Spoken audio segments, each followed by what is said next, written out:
What's up, guys? Brett Okamoto alongside Anthony Smith. And usually, when I'm standing along Anthony Smith at these fights, you're going to be talking about the fights. You're not going to be in one yourself, but you have a big one against Magomed Ankalaev this weekend at UFC 277. Before we get to that, I do want to bring up: did you know that this is your 53rd professional fight? Were you even aware of that?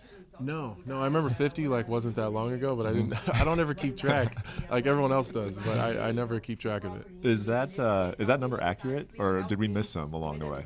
I would suspect there's probably a couple that are missed on there, but honestly I've never gone through it. I would say they were probably like there's probably two or three missing like in those first 10. Because like it wasn't sanctioned in South Dakota and Iowa and Nebraska there for a while, so there's probably a couple missing. But I'm sure you talked about this a lot when you did have 50. But are you proud of that number? Like, does that number mean something to you? Yeah, I'm actually most proud of, like, at one point in time, I think me, Masvidal, and Alexei Olenek were the only guys with more than 50 fights in the rankings. I guess I don't know where, I'm assuming Masvidal's probably still ranked. I don't know where Olenek is, but I think I'm most proud of that, of just that after all those fights, like, I'm still here and I'm still getting better. I'm the highest ranked guy with over 50 fights in the entire company, which I think is super cool. So like, I mean, I'll stretch and grab any stat that I can get, just, like from small town Nebraska, any stat that I can get in the UFC is cool for me. For sure, for sure. Well, I do have a point for bringing this up because I look at this fight, and to me it's, and obviously it does because you've been talking about this a lot, it has title implications. And when I think about having 53 professional fights, like, I do wonder, like, how important is the title for you? I mean, it feels like you've kind of done everything in the sport, right? Through that long. There's your whole journey throughout it. I mean, being in the UFC, being out of the UFC, regionals, everything, I like it. So when you start thinking about what do I still want in this sport, how important is that title? And then, so by extension of that, how important is this fight to that? The title's the only thing that's left. That's it. I'll never be happy. I'll never be able to sleep well at night until I win a title. And I've been saying that for years. It's, world title or die trying, and I mean that. And I don't want to be doing that when I'm 55. Yeah. So that's why this fight is so important. It's why I work so hard. It's why I push so hard. And I think people look at the 50 fights. They think they look at the losses and maybe overlook me a little bit. So man, I'm 20-5 in my last 25 fights. Yeah. 3 of those losses are to either champions or title contenders. And one of them was in 2015, and the other one was Alexander Rakic. Yep. So like, the strength of schedule is 3 times harder than Ankalaev has ever fought. So I got a lot of respect for that guy, but like, I'm not just coming in to squeak out a win, and like, I'm coming to take his head. Like, I need a finish, and that's what I'm looking for. Yeah, I've heard you say that you need a finish. What does that mean, though, man? I mean, it's one thing to like go in there and say, yeah, I need a finish to get a title shot, but when you're actually in there and in practice, what does that mean? You need a finish. Like me needing a finish, I think a win is enough to get a title shot over Ankalaev. I really believe that. I need a finish for myself, and listen, after every win over someone that I think is finally that guy where I'm going to get the respect, it's always an excuse. Shogun was too old, and Gustafsson was on the beginning of a skid, and Ozdemir wasn't really that good, and it's just, Ryan Spann is too young, and Jimmy Crute was still green, and Devin Clark sucks. It's always something. Yeah. Like, now that everyone is putting so much stock in Ankalaev, and he's a minus 600 favorite, and I'm a plus 400 underdog, like, there is no more excuses on Sunday morning. Like, I go out there and I finish him. Like, you guys can't say anything, and that's the media, that's the fans, that's the UFC. Like, nobody can say anything if I go in there and finish Ankalaev. Like, I won't even hear it anymore. You know what I mean? Yeah. Like, that's enough for me. No, and that's that's hearing you say that is it almost gives me more like confidence because Ankalaev is a guy I think a lot of people would avoid. It's just like A lot of people have avoided him, right? Because he's not a guy who offers a lot of flash. He's one of those guys where you use that phrase, like, he's hard to look good against, right? And that his skills are bigger than his name value. For sure. But what you just articulated is why this fight interests you so much. It feels like a lot of guys have to be talked into or forced into fighting this guy. You wanted this fight. Oh, 100%. And I need the fights that are going to get me a title shot. And I knew for a fact. That's why I waited. That's why I waited for the Thiago Santos fight.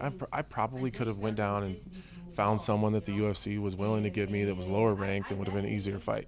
Could have gotten paid and not just sat around and chilled. But Ankalaev is the guy, and I knew he was going to beat Thiago Santos, and that's just an even better win after he does that. So, and I want it all. I want the title shot. I want the fat bag and the gold belt. And like, Ankalaev holds on to both of those things right now. At least the key to both of those things. And you're right, he's not the flashiest guy. He's not the, he doesn't do anything super crazy. He's not crazy exciting. He doesn't make a lot of mistakes, though, and he doesn't have any holes in his game. And he's never out of position. And that's why he's so hard to fight, and that's why no one wants to fight him. But I'm a master of creating chaos and getting people outside of their comfort zone. Where I'll make him make mistakes is when he's panicking to get back in his box. For him to be successful, he has to stay in his box. And I truly believe that I'm the best in the world at getting people outside of their boxes. Yeah. Have you seen a really strong effort from his previous opponents to do that, and they were just unsuccessful, No. or they just didn't realize that that's what it would take? I think that people get caught up watching. I think that he's fought guys other than Thiago that are significantly inferior to him. So Krylov is always going to lose to Ankalaev. He doesn't have the grappling ability. So even if Ankalaev gets a little bit uncomfortable on his feet, he always can check down to the grappling, and he's always going to win that. Kutilaba is so much fun to watch. He's so crazy and wild. Is he the most technical guy in the world? I don't think so. You know what I mean? If I had a bunch of Kutilabas and Krylovs and, I can't even name another guy that he fought, if that says anything. You know what I mean? No one else jumps off the page. So I just don't. I think that he hasn't fought a bunch of really tough guys that aren't afraid of him. Just two more things for you. When we talk about how important the title is for you, it's crazy when you think that you've had 53 fights. You're 34 years old. Yeah, it's great. Yesterday. And yesterday was your birthday. Yeah, it was my birthday. You turned 34. Yeah. You're 34 years old and just newly turned, coming off a situation in which the champion, Glover Teixeira, was, 41? Yeah. I mean, you can make the argument that you still got 7 years. So when you look at this fight, are you obviously you put a lot of pressure on yourself to win, but how are you looking at it? Because I think a lot of people from the outside could be like, Anthony's got to win this one. If he really wants to put his head down at night and know that he was a UFC champion, he's got to win this fight. Or you could look at it as this guy's got all the time in the world. How are you looking at it? I think that leading into this fight, I've had the mindset that I need to win this fight and it has to happen right now. I think if we really step back and look at it realistically, I don't need to win this fight. I want to, and I think that's I don't need to fight. Me and you could just sit up here all day with suits, and I could do this full time and just travel around, and that's all we do, and make a good living doing it. Life. Yeah, it's not a bad life, and I could gain weight faster than DC, and it'd be great. I don't know about that, dude. No one gains weight like you. I just love messing with him, especially since he talked about coming to 205. But I don't need to do this anymore. That's how bad I want it. I put myself in these terrible positions because I want it that bad. But realistically, no, I don't need to win this fight. I could bounce back and go on another run and get another title shot and win it later. But I'd rather not do that. For sure. I want it now, and I think I'm as good now as I've ever been. Awesome. Last thing for you, dude. So if you win this fight, when you win this fight, what would be the perfect way, do you think? Next you get Yuri. Where and when do you think of it? Where would you like to win a UFC championship after the road that you've had? Man, I think winning it in Madison Square Garden would be super cool. I think that would just cap off that part of my journey, and then we can start, creating another journey of defending it and see where it goes from there. But I think putting Ankalaev down with a nasty left hook and then just setting the microphone on fire. Joe Rogan might just have to just walk in and say, "All right, ladies and gentlemen, Anthony Smith," and just leave just to make sure I don't get myself in trouble. But I think by the end of the year, I would think it would be cool to get in there with Yuri. God, I'm such a fan of that guy. I love his style. I think it'd be a lot of fun. He creates lots of wild opportunities for me to be successful and exciting. I think the fans would love it.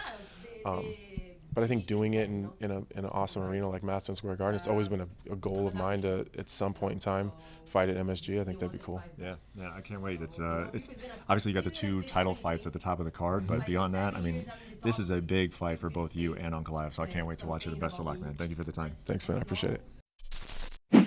Thanks for watching ESPN on YouTube. For live streaming sports and premium content, subscribe to ESPN+.